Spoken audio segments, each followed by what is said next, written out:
Good morning, Michelle. My name is Samantha Howe, and I am the Director of Communications for Cosmopolitan Magazine. As you know, we recently suffered a great deal of negative backlash in response to the article we released on Simone Harbinson's weight loss. Today I'll be asking for your approval to release an apology letter which I have prepared, along with an analysis of my research and findings. Now I'd like to take you through the apology letter. As the chief editor of Cosmopolitan Magazine, whose mission is to empower fun, fearless females to own who they are and be who they want to be, I would like to sincerely apologize for the misperceptions surrounding the magazine's intent behind a particular release story. Based on social media backlash, it appears that several of our readers believe the article originally titled, "How This Woman Lost 44 Pounds Without Any Exercise Promotes Cancer as an Effective Diet Plan." The author's intent behind this story was to take a young woman's negative set of life events and show how she overcame them. Simone Harbinson dealt with several life-threatening setbacks, including a kidney infection, an appendectomy, malignant carcinoid tumors, a rare form of cancer, a leaky bowel, multiple surgeries, a partial lung collapse, and a back injury. On top of these struggles, Simone had always struggled with body image issues. After having complications with medication, she leaned on friends and family for emotional support. She also sought mental health treatment to help her cope with post-traumatic stress disorder triggered by her cancer diagnosis. Shortly after her back injury, she thought that it was necessary to lose some weight in order to find some relief in her back. It was at this point that she looked to Instagram and stumbled upon The Bod, a fitness and nutrition program designed by Australia fitness model Sophie Gittelen. Cosmopolitan's mission is to depict the positive outcome that Simone was able to achieve. It was not the cancer diagnosis alone that sparked her weight loss journey. She experienced a 60-pound weight gain as a result of pregnancy, in addition to a tremendous shift in activity as a result of multiple surgeries and lifestyle changes. In actuality, Simone initially gained weight following her bout with cancer. Through support and motivation, she was able to transform her body with a 12-week diet plan designed to balance protein, fat, and carbs to optimize fat loss. As a result of this physical and mental transformation, Simone is a clear-minded, happier, and more confident individual. Her battles through adversity were conquered with a positive and determined mindset, with minimal focus on her cancer diagnosis. This testimony completely aligns with Cosmopolitan Magazine's mission. Targeting an audience with more than 18 million readers a month, Cosmopolitan delivers the latest news on men and love, work and money, fashion and beauty, health, self-improvement, and entertainment. It publishes in more than 80 countries around the world. The last thing our company wants to do is release an article that isn't sensitive to cancer patients and survivors. We deeply regret any negative impressions that emerged as a result of this article. In an attempt to rectify any harm or ill will triggered as a result of this article, Cosmo will grant a free 3-month subscription to all disgruntled readers. We are also committed to making a donation to the American Cancer Society on behalf of research. In addition, we are preparing a public apology and response to the backlash of tweets on social media.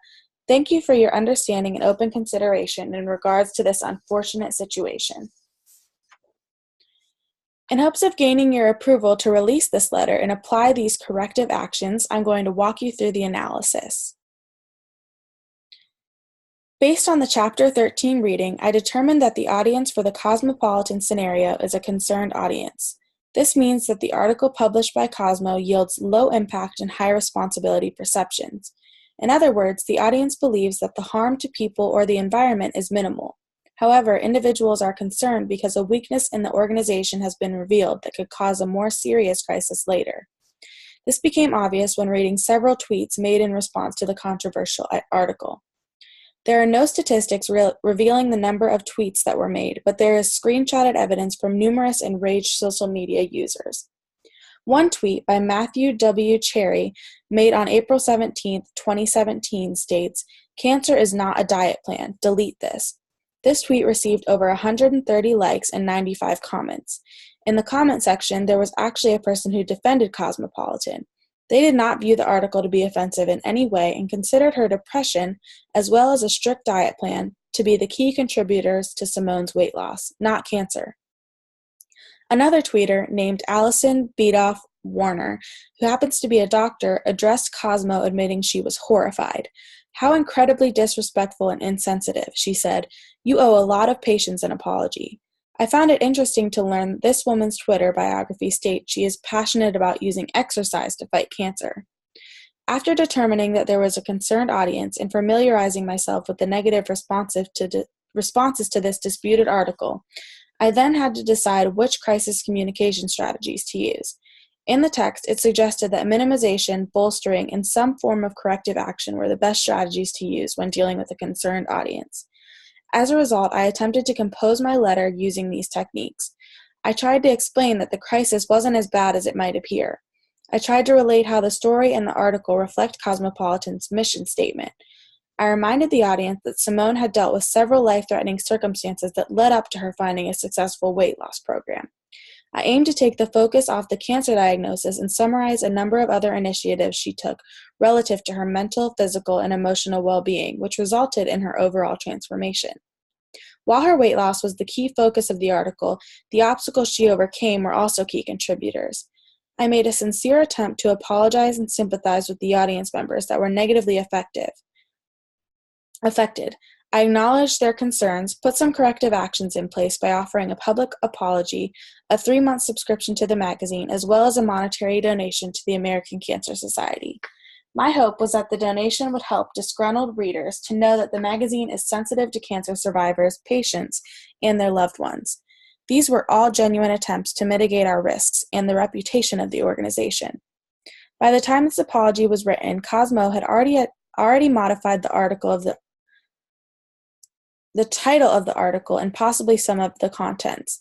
I didn't feel it was necessary to call this out in the letter since it was already understood from my research. In an effort to write the apology letter, I did research on the company's mission statement, and demographics of the magazine. Upon reading the article myself, I must admit that I did not expect to see such negative backlash. I did not connect Simone's weight loss with her cancer diagnosis. I wasn't surprised to learn that she had struggled with body image issues, mental health, and post-traumatic stress disorder after learning about all of her medical problems. I was encouraged to read that a program she found on social media was able to be so influential in her body transformation. I found it important to notice the positivity in the article and how it translated into the magazine's mission and goal of health and beauty. I believe this apology letter should appear on a variety of platforms. It needs to be on the inside cover of a future Cosmopolitan publication. It should be posted and visible on the company's website. It should be personally mailed to each subscriber's home or email. I also think it should appear on all of Cosmo's social media pages, including Facebook, Twitter, and Instagram. After reading the article and completing this exercise, I am more aware of the challenges that organizations face when dealing with a crisis. It is obvious that the greater the exposure to readers with strong opinions and values, the greater the risk is for controversy and debate. Being prepared to respond timely and appropriately is extremely important to maintaining a positive reputation in the public eye.